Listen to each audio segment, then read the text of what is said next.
Hey everyone, I'm here today to announce the first episode of Kristin's Conversations with is here. Earlier this week, I had the pleasure of talking to Kristin Williams, a dynamic and strategic leader with a passion for driving organizational growth and developing top-tier talent. Her impressive career spans industries like financial services, smart home automation, and mobile virtual network operations. We sat down and discussed job searches, work, and life in general. I learned a lot during that conversation. I'm hoping you will as well. So over the next few minutes, you're going to see some highlights from this conversation. If you'd like to see the full episode, it'll be available on Spotify and YouTube under Kristin's Conversations with. Thank you for listening. It is my first time. Please provide me some feedback, and I'm looking forward to see who the next guest will be. Thank you. So with the career that you've taken and have had, what's the biggest misnomer people think of the position, whether it be a leadership coach or in the training that, people have about that type of position? I think it's so funny because it popped right in my to the top of my mind when you said, what's the misnomer when it comes to training and development? And people think it's easy, right?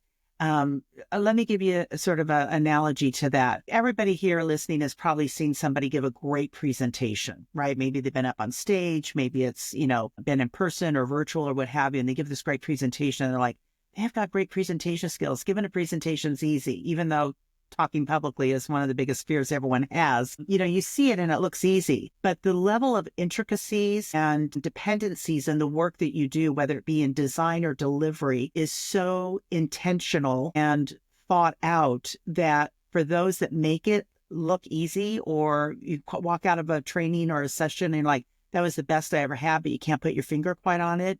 There's just a lot of different elements that go into it. It's like, I love to cook. That's my passion. And so if I'm making one of those simple 5-ingredient recipes, right, it might come out and taste great, but it's not going to be as complex and effective and perhaps memorable as something that had, 15 ingredients and took me all day to simmer and get that flavor, right? So I think that just understanding that there's a lot of complexity to it, but it can be made look easy if you have all the building blocks that are right. And that takes strategy, and that takes thought and design and beta testing and all of that to get it there. It's just not something that you turn on and off very easily. I would say raise your hand to take on different projects, especially ones that might make you uncomfortable, because those experiences, I think, will really help you in your leadership journey. People who want to move ahead in their career need to have a varied sort of set of experiences. And too often, I think some people think, well, if I work really hard, somebody's going to notice and I'm going to get promoted. That may happen, but more often than not, the person who's raised their hand and asked for additional projects or has tried to learn other things or asked to shadow other jobs to learn whatever opportunities may be available to them, if they've shown initiative and taken initiative, I think that they'll get to their desired outcome faster. I remember coaching I won't say young professional. I would say she's, probably 10, 15 years into her career recently at a big Fortune 100 company in our area. And she wanted to get to be associate vice president of this particular area. And she was asked to be doing different things, in the company. And she didn't see the path of how that was moving her along. But if she understood she was getting access to other information, departments, building her network, meeting other people, she eventually did get the AVP role that she wanted. Maybe not in the time frame that she had first thought, but she told me recently, looking back now, she could see how those are all the building blocks to getting her to that position when that position opened up. What's the one leadership lesson you think everyone should learn? What I'm going to say is being talked a lot in leadership circles right now. And there's kind of a convergence with technology and authenticity. It's like to say you need to be authentic as a leader, I think is one of the most important ingredients that you can have. You may not be able to tell everybody everything, going on, but be honest about it. Be who you are. Don't be afraid to be who you are.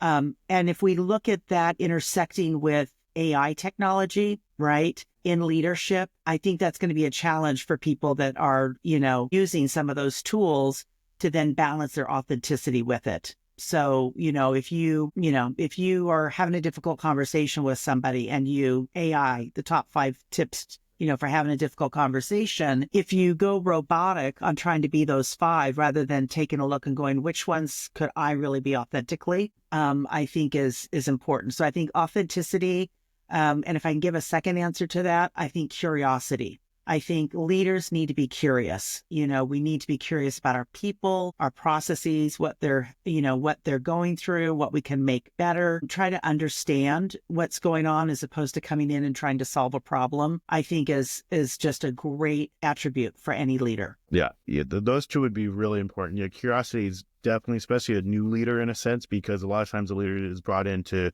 accomplish ABC goals. But a curious leader is going to understand whatever team or whatever they're doing is involved in, and understand how they work best to accomplish those goals. Because if you don't, you can maybe not hit your goals, or maybe it takes you longer. But if you truly understand who you're working with and ask questions to understand it, you can get there usually a lot quicker, and everyone's happier. It's long term. I agree. And you don't have to have all the answers, Yes. right? As a leader, Yeah. you don't, your team will help you. In fact, they'll probably be stronger if you work together. Yeah. A good leader, if you get to pick your team, you always pick smarter people than you. Yes. I mean, because that's how you know a good leader too. That's how I was always used to judge it when I managed people directly. The more people got promoted, I knew I was a good leader, because they're learning and they're getting better. You always wanted to get your people promoted. Trying to share lessons that I thought were important to focus on when you're building a career. And I think that, I've worked in startups, I've worked in the wireless industry, I've worked in technology, and I've worked in the financial services industry. And what I was trying to impart for people were the things that I, looking back, learned that I had done or had acquired through wisdom of somebody else that really helped propel my career. And one of the key lessons and one of my passion discussions, if I'm talking to people about career development, is understanding your personal brand. And there's a lot that's been written about personal branding out in the workforce, but for you to take ownership and understand how you want to be perceived, what, descriptive words people would say of you, when you have people in your collective community that will stand up and go to bat for you because your brand is so strong, that's really one of the things in hindsight I've learned that helps me quickly really weather these storms, whether it be layoffs or economic times or things of that nature, because my community is strong. And that's because of the reputation and the personal brand. So I try and teach tactically, how do you build that brand? What do you pay attention to? And how it helps you in, good times and challenging times.